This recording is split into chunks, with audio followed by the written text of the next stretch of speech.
muito interessante essa fase de transição, né? É tudo muito novo para a mãe, tudo muito novo para o bebê, né? Muitas mães ficam angustiadas, como é que vai fazer? Eu vou largar o peito.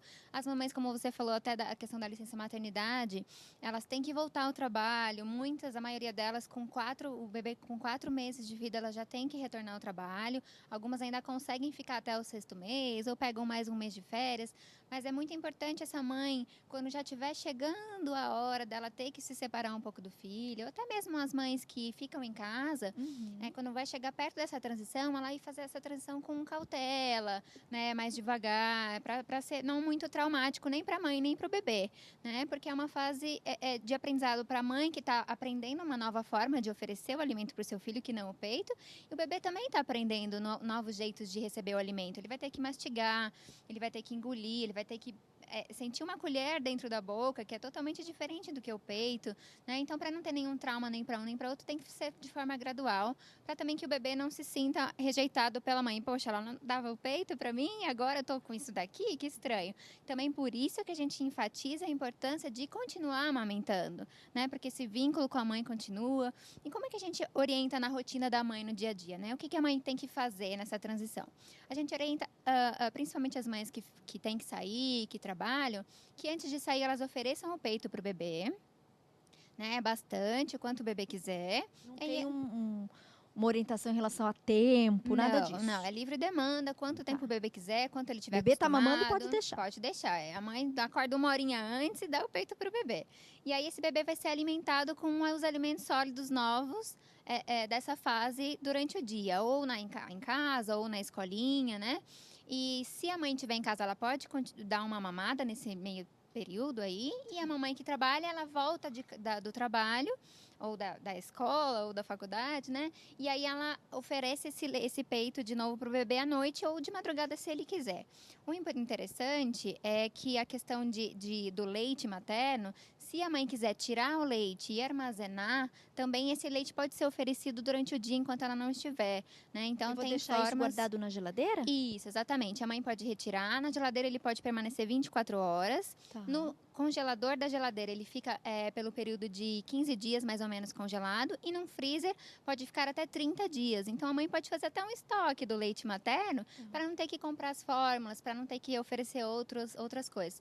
Além disso, também o bebê pode tomar sucos de frutas naturais, né? E ela vai introduzindo devagar. Mas a mãe pode continuar com o leite materno, retirando esse leite ou em casa ou no trabalho, se ela tiver condições, né, de higiene e tudo isso. Quando a gente for fazer essa transição, o que é melhor oferecer? De repente, existem as frutas mais indicadas, ou a papinha com determinados alimentos?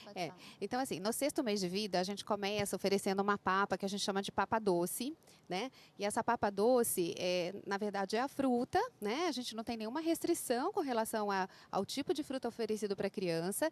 A gente só vê realmente, assim, do ponto de vista médico, se a criança tem algum refluxo, se ela tem alguma contraindicação ou uma hipersensibilidade, né? Tá. E a gente acaba dando uma lista para as mães. Então, mais ou menos, quais as frutas que a gente orienta para dar só aos 9 meses, não aos 6 meses, né? É o abacate, né?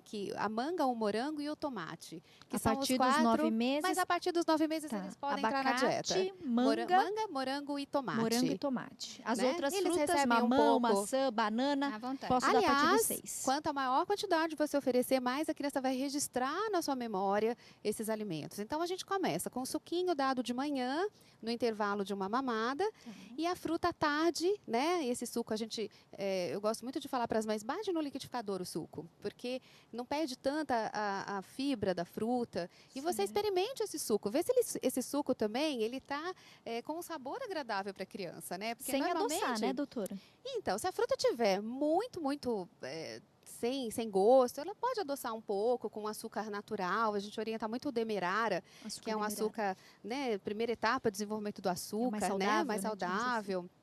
E à tarde a gente oferece a fruta logo depois que a criança acorda, que é um horário bacana para a criança receber esse alimento. Amassadinho, o que der para amassar, amassa, e o que der para raspar, você raspa. Ele se adaptou bem à papa doce, e a gente já começa com a papa salgada, né, em forma de almoço.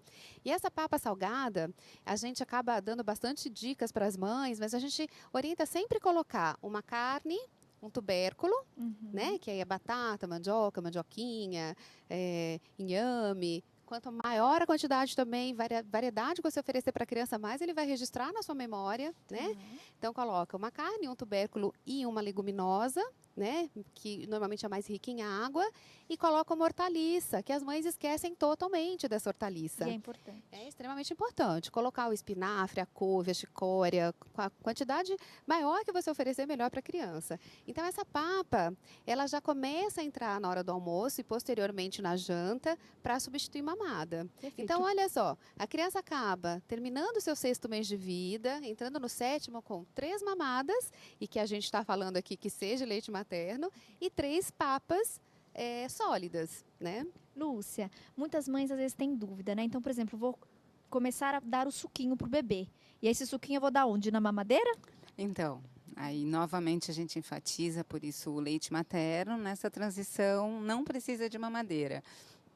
Até as crianças não, desculpa, as mães se assustam muito quando a gente diz no consultório, não precisa de mamadeira. Mas como assim? Já estava no kit, né? Não precisa porque você pode, né? A criança tem um período de 4 a 6 meses que ela já está com tudo pronto para receber outros alimentos, né? E aí o suco eu posso dar num copinho específico? Isso, num copinho, então? porque a musculatura dela já está pronta para isso. Então, no Certo. copo de... Vamos mostrar, Aline? A gente tem No ali, copo de inclusive, a nossa transição, que a gente boneca. chama, ou de treinamento, né? Da colher e o copo. É isso que ela precisa. Perfeito. Que é esse aqui. Tem vários modelos, viu, Tati? Tem os mais molinhos, né? Eles têm uma válvula também, que é uma válvula interna, em que você vira o copo e ele não vai afogar a criança. É só quando a criança suga, legal.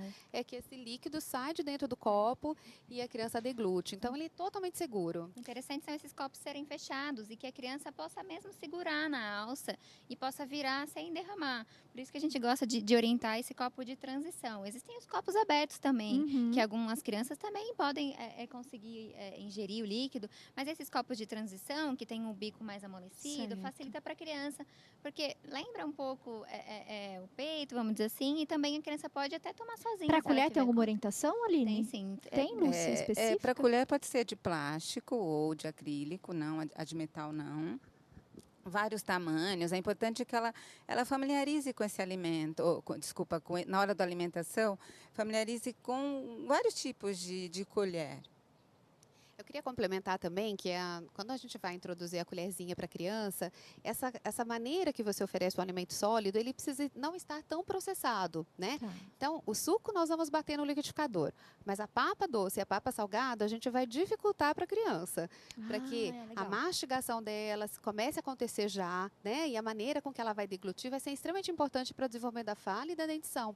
Então, a gente faz a papinha passada na peneira, né? A papa salgada, nunca batida no liquidificador para dificultar um pouco essa mastigação da criança. Tá aí. A gente recebeu hoje, então, a Lúcia Nascimento, fonoaudióloga e consultora amamentação, a Aline Rodrigues Barros, também fono e consultora amamentação, e a médica pediatra e consultora em amamentação, doutora Regina Claudino dos Santos, mais uma vez.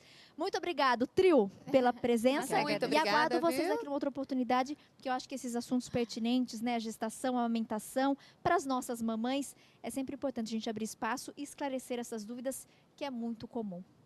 Obrigada, meninas. convite Obrigada. feito, estaremos aqui. Até breve. Até E um breve. ano maravilhoso para vocês. Igualmente. Intervalo rapidinho, na sequência eu volto com dica de arte. Continue conosco, mulher.com, volta já já.